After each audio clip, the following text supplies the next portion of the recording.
damkar iki. Lah iki kudune damkar, nek ora damkar ya ora iso no. Few moments later.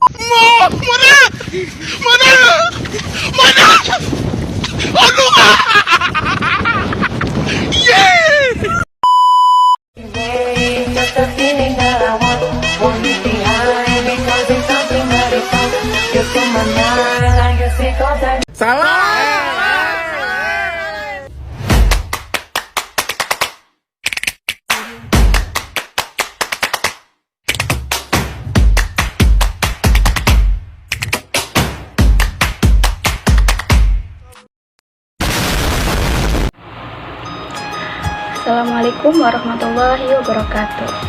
Halo semuanya, perkenalkan nama saya Anissa Sukmawati. Saya dari Era 4 Manajemen dengan NIM 61201230143. Saya dari Prodi Manajemen Fakultas Ekonomi dan Bisnis. Di sini saya akan melaksanakan tugas UAS saya yang diberikan oleh Bapak Abdul Wahid Al-Fariji, SEMM CPM, yang berjudul tentang telah dipelajari oleh R4 Manajemen. Di sini saya akan menjelaskan tentang kerja tim dalam organisasi. Kerja tim dalam organisasi adalah kolaborasi antara beberapa individu yang bekerja sama untuk mencapai tujuan bersama. Hal ini melibatkan berbagai ide, keterampilan, dan tanggung jawab, serta seiring keberhasilan bersama. Komunikasi yang baik, kepercayaan, peran yang jelas, dan fungsi antar anggota tim merupakan faktor penting dalam keberhasilan kerja tim dalam suatu organisasi.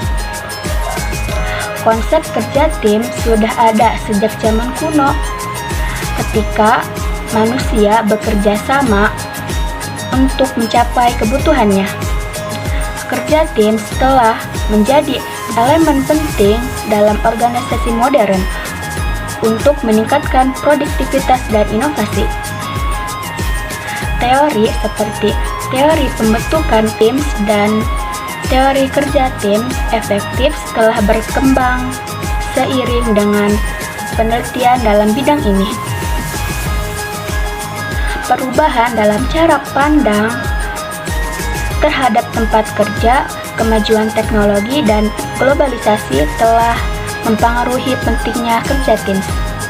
Evaluasi kerja tim menunjukkan betapa pentingnya kolaborasi dalam mencapai tujuan bersama seiring perubahan dalam sosial, teknologi, dan cara pandang terhadap organisasi. Di sini, jenis tim terbagi menjadi 6, yaitu tim fungsional, tim proyek, tim mandiri atau self-management team, tim virtual, dan tim manajemen tingkat atas. Di sini ada proses tim. Proses tim menjadi 6, yaitu pembentukan tim, pelaksanaan, evaluasi dan pengaturan kembali, penyelesaian dan pelaporan. Untuk menangani konflik tim terbagi menjadi 6, antara lain pemahaman, komunikasi terbuka, mediasi, pencarian solusi bersama, komitmen terhadap resolusi, dan evaluasi. Untuk kesimpulannya, tim adalah individu yang bekerja sama untuk mencapai tujuan yang sama. Dalam sejarahnya, konsep kerja tim telah menjadi elemen penting, krusial dalam perkembangan organisasi dari zaman kuno hingga saat ini. Dalam konteks organisasi modern, penggunaan kerja tim telah membantu meningkatkan produktivitas, kreativitas, dan inovasi. Meskipun kerja tim memiliki keuntungan seperti kolaborasi yang efektif dan distribusi tugas yang baik, namun terdapat juga resiko seperti potensi konflik dan kesulitan.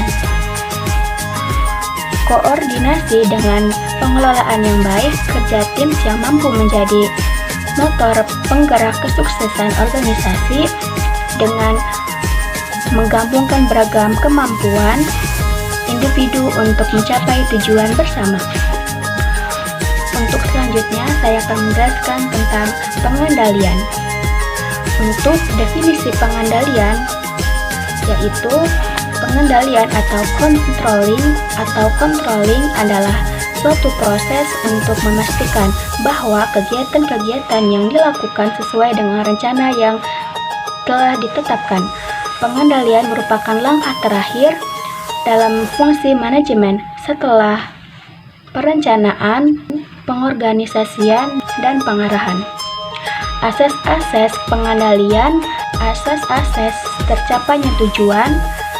Pengendalian harus memastikan bahwa kegiatan-kegiatan yang dilakukan mengarah pada pencapaian tujuan yang telah ditetapkan. Asas efisiensi. Pengendalian harus dilakukan dengan biaya yang efisien dan tidak menimbulkan masalah. Asas keterampilan waktu. Pengendalian harus dilakukan pada waktu yang tepat, tidak terlalu cepat atau terlalu lambat. Asas fleksibilitas. Pengendalian harus fleksibilitas dan dapat disesuaikan dengan perubahan-perubahan yang terjadi. Asas partisipasi. Asas partisipasi. Semua pihak yang terkait harus dilibatkan dalam proses pengendalian. Kesimpulannya, pengendalian adalah fungsi penting dalam manajemen yang memastikan bahwa kegiatan-kegiatan yang dilakukan sesuai dengan rencana yang telah ditetapkan dengan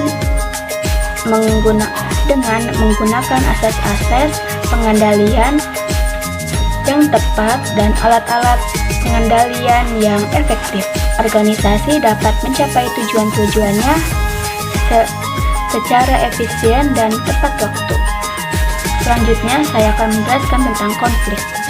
Konflik secara etimologis, konflik berasal dari bahasa Latin con dan figere, di mana kata con mempunyai arti bersama, sedangkan figere mempunyai arti memukul.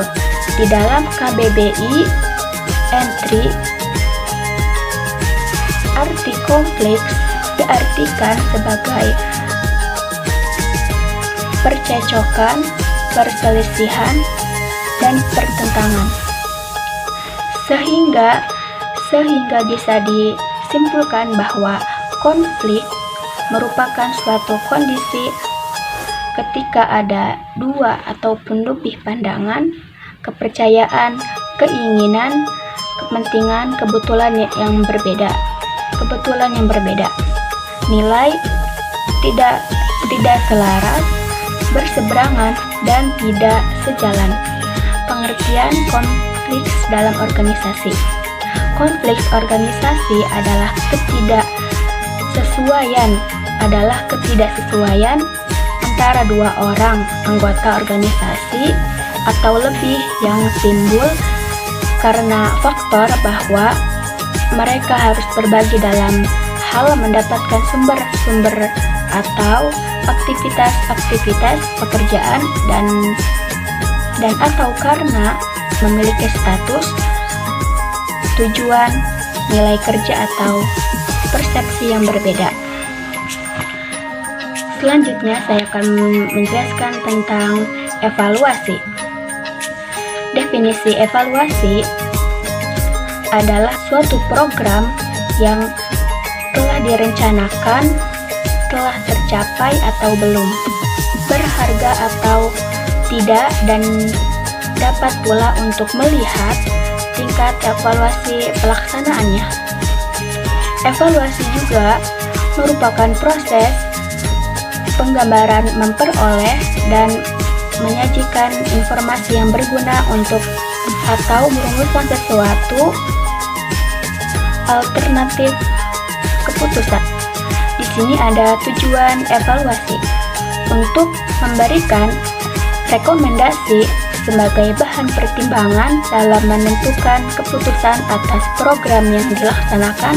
Manfaatnya adalah keputusan yang tepat sesuai dengan evaluasi. Di sini ada evaluasi kinerja. Evaluasi kinerja adalah evaluasi yang dilakukan untuk mengetahui hasil pekerjaan karyawan dan kinerja perusahaan. Pentingnya melakukan evaluasi kerja secara teratur karena dengan melakukan evaluasi kerja secara teratur, perusahaan dapat memastikan bahwa karyawan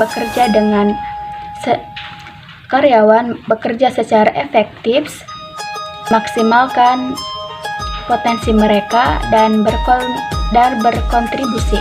Di sini ada evaluasi program. Adalah suatu proses yang bertujuan untuk menilai kualitas, efektivitas, dan dampak dari suatu program yang telah dilaksanakan. Program disiapkan, kegiatan atau proyek dirancang untuk mencapai tujuan tertentu. Di sini ada tujuan meta.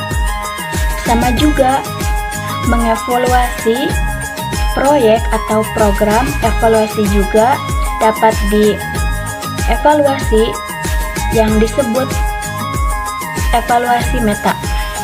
Evaluasi meta dapat dikerjakan bersama. Kegiatan evaluasi yang biasa atau rutin untuk perbaikan sehingga evaluasi akan bertambah baik. Selanjutnya saya akan menjelaskan tentang teknologi informasi. Teknologi informasi atau information technology IT mulai diperkenalkan pada dekade 80-an. Dan istilah ini menunjuk pada pengembangan teknologi komputer yang kemudian dipadukan dengan teknologi komunikasi. Informasi dapat didefinisikan sebagai hasil dari pengolahan data, sementara teknologi adalah alat mesin, material, serta proses yang terus kembangkan dan dalam memecahkan berbagai permasalahan. Baiklah, mungkin itu yang dapat saya sampaikan. Bila ada kata-kata yang salah, saya mohon maaf karena saya masih terus belajar. Sekian dari saya. Waalaikumsalam warahmatullahi wabarakatuh.